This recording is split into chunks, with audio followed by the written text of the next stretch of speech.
Good day to you. I wanted to show you my setup for how I carry a folding titanium stove. This one happens to be the WWW Wild West Lux hiking gear stove.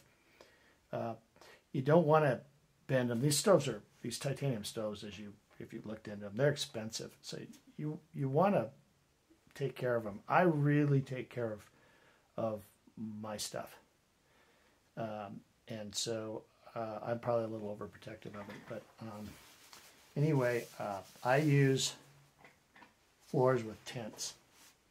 I just bought my third floorless, my first floorless teepee. It was on sale. It was a great deal. I'm probably never going to use it. It's so much superior to have a floor in your tent in the winter, especially if you go into areas where there's a lot of wind. You're going to sleep so much warmer. You're going to be so much more comfortable. You're going to burn less wood, and you won't have to get your stove so red hot that you warp everything up.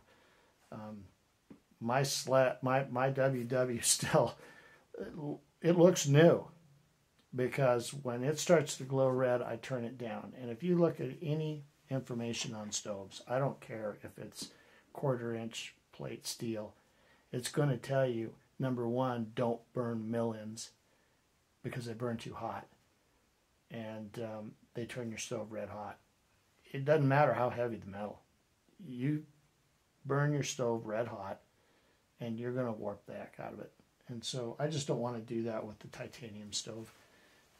So anyway, so what I use, I'm going to tilt this down just a bit here so you can see a little better.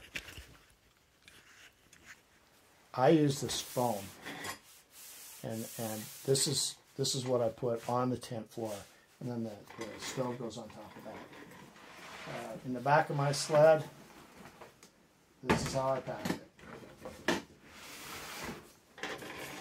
This is a cookboard. It's just real thin plywood. It goes right in between my sled because it's nice and narrow. This is the plate that my stove hooks to through these holes, the WW legs. It goes just like that.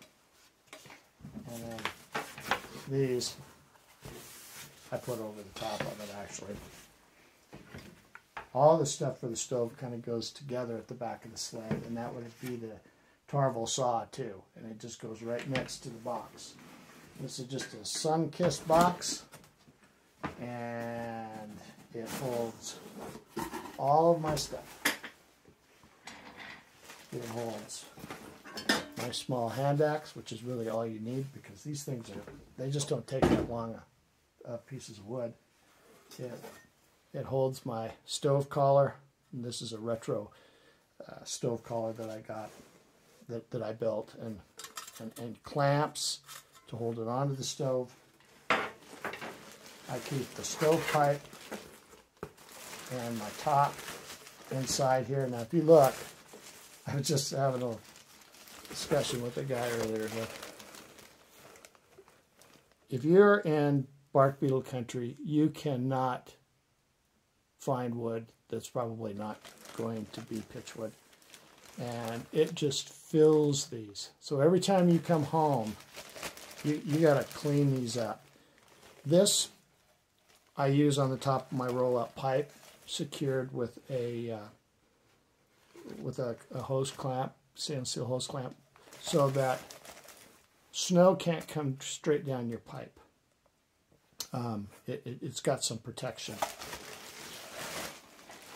I always carry a pair of these gloves in this for assembling and disassembling, because, as you well know, when you're doing these kind of things with these stoves, they make you black.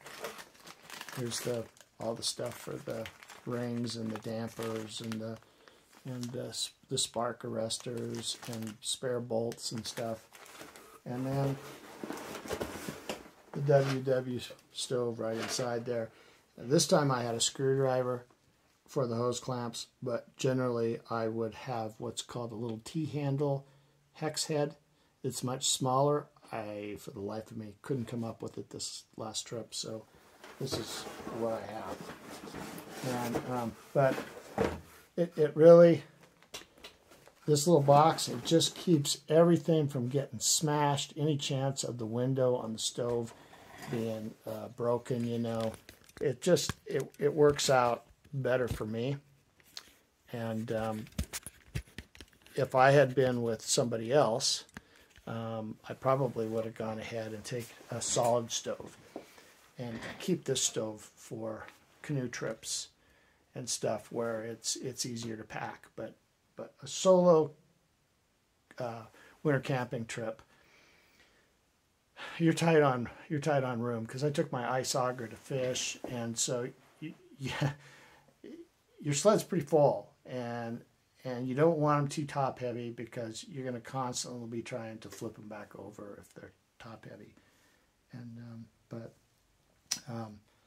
if you are going to do solo winter camping with a wood stove in the tent, just keep in mind that it is a lot of work. You have shorter days. You got to get firewood. You got to melt snow if you're not in an area where, sorry about that, that's the furnace coming on. Anyway, yeah, give yourself as much time. Don't think you're going to stop at 4 o'clock and get your camp all put together with a headlamp. You want to be more realistic about that, and try and at least start putting your camp together by noon, you know. And but it's sure a lot of fun, a lot of work, but it's a lot of fun. Anyway, that's how I do my stove system on the back of my sled. Thanks for joining me.